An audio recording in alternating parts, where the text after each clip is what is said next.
আসসালামু আলাইকুম, সবাই কেমন আছেন? এই তো আজকে আরেকটা রান্নার ভিডিও নিয়ে আসলাম। সেটা হলো কুমড়ো বড়ি দিয়ে মাছ রান্না। তো এই কুমড়া বড়িটা অনেকেই চিনে না। এইটা হলো মাসকলাইয়ের ডাল আর পাকা চাল কুমড়া দিয়ে বানানো। এইটা শীতের সময় বানাতে হয়, গরমের সময় এটা কেউ বানায় না। যখন নতুন মাসকলাইয়ের ডাল ওঠে ওই সময় এই বড়িটা দিতে হয়। তো এই বড়িটা দেওয়া কিন্তু খুবই একটু ঝামেলার, একটু কম বেশ হলে এটা নষ্ট হয়ে যায়। তো যাই হোক, এই বড়িটা রান্না করব। তো প্রথমে এই তো পেঁয়াজ আর জিরা একটু ভেজে তুলে নিয়ে ওই তেলের মধ্যে এই বড়িগুলো দিয়ে সুন্দর করে এমন একটু লাল লাল করে ভেজে নিতে হবে। এই 1 মিনিটের মতন ভাজলেই হবে। তো তারপরে মাছগুলো দিয়ে দিলাম। এটা যে কোনো মাছ দিয়েই এই বড়িটা রান্না করা যায়, এমনকি মাছ ছাড়াও এই বড়িটা রান্না করা যায়। এমনি শুধু 2-3টা তরকারির সাথে দিলেও এই বড়িটা রান্না করা যায়, মানে তার আগে তেলের মধ্যে একটু ভেজে নিলেই হয়। তো এই তো আমি শুধু আলু দিয়ে এই মাছ আর এই বড়িটা রান্না করব। তো রেগুলার যে মাছের মশলা আমরা ব্যবহার করি, এই মরিচের গুঁড়া, হলুদের গুঁড়া, তারপরে যে জিরার গুঁড়া, ধনিয়ার গুঁড়া, এই সব মশলা দিয়েই তরকারিটা সুন্দর করে কষিয়ে নিব।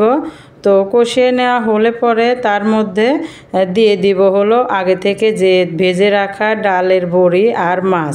তো এই বড়িগুলো এই কষানো তরকারির মধ্যেই দিতে হয়, দিলে একটু ভালো হয়, কারণ এই বড়িগুলো অনেকটা ঝোল টানে। তো সেক্ষেত্রে তরকারিতে ঝোল একটু বেশি দিতে হয়, পরে কিন্তু ঝোলটা ঠিকই টেনে যায়। তো এই তো আমি পরিমাণ মতো ঝোলটা দিয়ে দিলাম তরকারিতে। তো তরকারিতে আমি সব সময় কিন্তু নামানোর আগে ওই যে ভেজে রাখলাম পেঁয়াজ আর জিরা, ওইটা আমি সব সময় বেটে তরকারিতে দিয়ে দেই। তো আজকে ওই তো দিয়ে দিলাম। আর এভাবে তরকারি রান্না করলে কিন্তু খেতেও অনেকটা মজা লাগে।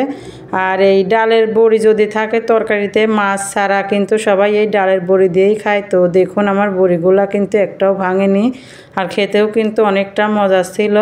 তো আরও রান্না করে নিলাম আম ডাল। তো এই সিজনে যখনই আমের সিজন হয় ডালটা একটু বেশিই রান্না করি। আর বাচ্চারা যেহেতু মাছ খেতে চায় না, তো ওদের জন্য আমার এই তো অনেকবার করেই, মানে সপ্তাহে 3 থেকে 4 বার আমার ডাল রান্না করতে হয়। আর ডালে আমি সব সময় 5 ফোড়ন তেলে দেই। তো এই তো পাকা আম দিয়ে যদি ডালটা রান্না করা যায় তাহলে কিন্তু ওই ডালটা খেতেও অনেকটা মজা লাগে। তো আগে জানতাম না, যখনই জানছি এই পাকা আম দিয়ে আমি কিন্তু ডালটা রান্না করি। দেখুন আম ডালটা কিন্তু কি সুন্দর কালারটা আসছে, আর এই ডালটা খেতেও কিন্তু অনেকটা মজা ছিল। তো কে কে এরকম পাকা আম দিয়ে ডাল রান্না করেন, তো কমেন্টে জানাবেন। আজকে এই পর্যন্তই।